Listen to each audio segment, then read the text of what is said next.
This morning I preached on Job asked the question, can anybody bring a clean thing out of an unclean thing? And he answered it, he said, no one, and I preached that. In the course of my preaching, I got over to the 11th chapter of John, where Martha said to Jesus, when Jesus was ready to raise Lazarus, and he said, take the stone away, she said, oh no. In our language today, she didn't say it like that. She said, he's been dead for 4 days. And if you take that stone out of the way, there's a bad odor going to come out. In other words, she didn't think that Jesus could bring Lazarus clean out of the unclean situation. And when I was preaching that, I dropped back into preaching something that I had preached for a long time. And after I'd preached it, I heard Fulton Sheen. You remember Fulton Sheen when he was on television? Well, he said the same thing on TV. Anyway, I said that Jesus defeated death, the only 3 places that death ever is. On the deathbed, in the case of Jairus' daughter, in the funeral procession, in the case of the widow of Nain, and in the tomb or the grave, the case of Lazarus. And when I got to the widow of Nain, or the raising of the widow's son, Jesus coming in the gate of Nain and the funeral procession going out, and I elaborated somewhat, but after I'd preached that and I thought it, before I had preached it, I could see Jesus coming up in a modern day hearse and just saying, hold up the funeral a minute. I want you fellas to get out of the hearse, and I want you to get that man, roll him out here where I can get to it. And you know, I thought afterwards, I didn't say that, you know, I don't know, and I thought afterwards, everything stops for a funeral procession. I said, everything stops but a freight train. And if it's a red light, they go right on through the red light, and everybody pulls over to the side of the road and stops and honors death. They honor death. But you know, Jesus didn't do that. He didn't honor death. Praise God, he broke up funerals. And he's still the same today. So I thought I'd add that in tonight, because I didn't get to preach it today. I wanted to. I guess I wanted to say it. I got a text here that I've taken many times. It's one of the grand texts of the Bible, I think. In St. Luke 23 and verse 33, I'm going to start reading verse 27 and read. And there followed him, it's about the crucifixion. St. Luke 23, verse 33 is my text. And there followed him a great company of people and of women, which also bewailed and lamented him. But Jesus, turning unto them, said, daughters of Jerusalem, weep not for me, but weep for yourselves and for your children. For behold, the days are coming, in which they shall say, blood the barren, and the wombs that never bare, and the paps which never gave suck. Then shall they begin to say to the mountain, fall on us, and to the hills, cover us. For if they do these things in a green tree, what shall be done in the dry? And there were also 2 other malefactors led with him to be put to death.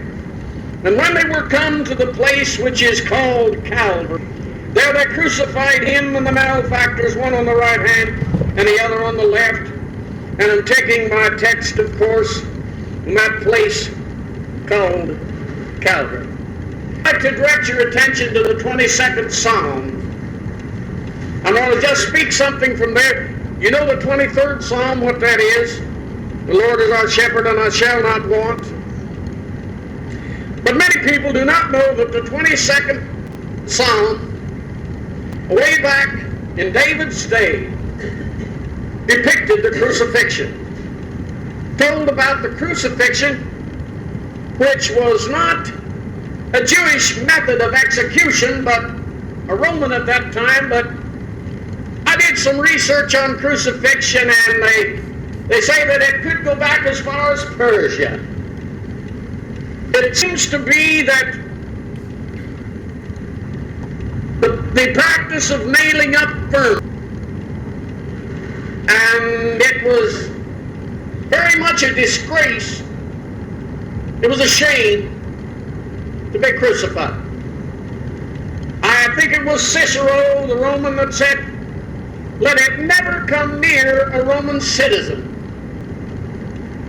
not near to his ears or near to his lips." And I probably don't have that right, but there was a great deal of shame connected with crucifixion. Now the Jews, I suspect maybe David, when he wrote this 22nd Psalm, I don't know for sure. He could have had, if I'd look it up and find out just when he wrote this psalm, perhaps he had the death of King in mind. For in 1 Samuel 31, 9 and 10, it tells expressly what they did to Saul after they killed him.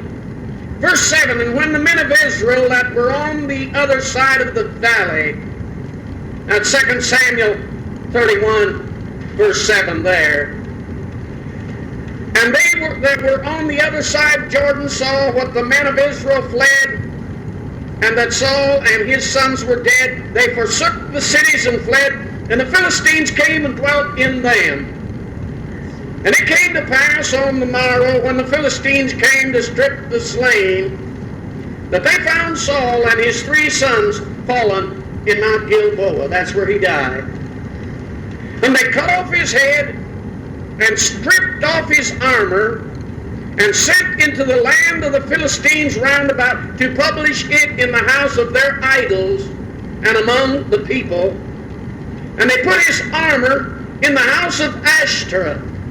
They fastened his body to the wall of Bethshan."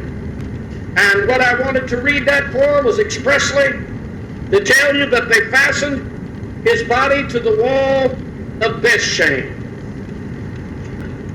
Book of Galatians 3 and 13, and I don't have that marked so that I can't just turn to it. I'd have to hunt a little bit. The 3rd chapter of Galatians, Paul starts out, and I might be remiss a little bit, but I think, "Oh, you foolish Galatians, who has bewitched you?" Now, because he said you started out in faith, and then you would be made perfect by keeping the law. Well, there were some people coming in, I have no doubt, with the commandments and just a whole rigmarole, and the reason people try to keep the law and try to be made perfect by keeping the law, usually they will find some law that they're capable of keeping. And there are some other people that cannot keep this law, or at least they don't keep the law. And so that makes them a cut above the other people. They have denominations that are very punctilious in the laws, that they might be looked upon and thought to be a bit more holy. But Paul says this isn't the way to holiness. In fact, he said, "You people, don't you realize that cursed is everyone that hangs upon a tree, and that Christ was hanged upon a tree, so that he took the curse of the law off of us?" And I think the reference to that is Deuteronomy 21 and 23. And I'll read 22 and 23 of Deuteronomy 21. "And if a man have committed a sin worthy of death." Now this chapter of 21 tells about different sins and their punishments. Now I don't know if a fella had a wife and she didn't please him, and he had another wife and she did please him, and his eldest son was from the hated wife and he was a hated son. It made no difference when the blessing came and his time to bestow the blessing. The eldest son got double blessing, double portion of inheritance and all. And he said, "If a man have committed a sin worthy of death, and he be to be put to death, and thou hang him on a tree." So they did know something about it. "His body shall not remain all night on the tree, but thou shalt in any wise bury him that day. For he that is hanged is accursed of God, that the land be not defiled, which the Lord thy giveth thee for an inheritance." And you know, the Israelites, the strong men, went and took Saul's body down from the wall. Being such a person as he was, and the king that had departed from the faith and had lost contact with God, I think, actually, it's kind of like old Peter said, I'm not worthy to be crucified like Christ was. That terrible position of infamy. Now we don't really know what a cross was. We know what we see as a cross. We know what people wear as a cross. We know what we make here. And the way we fashion the cross. But actually, they speak about being hanged on the tree. Now, we do know that Christ was carrying his cross. They tell us that it was the cross arm, or that's all he carried, and like this, and they tied his arms to it as he walked.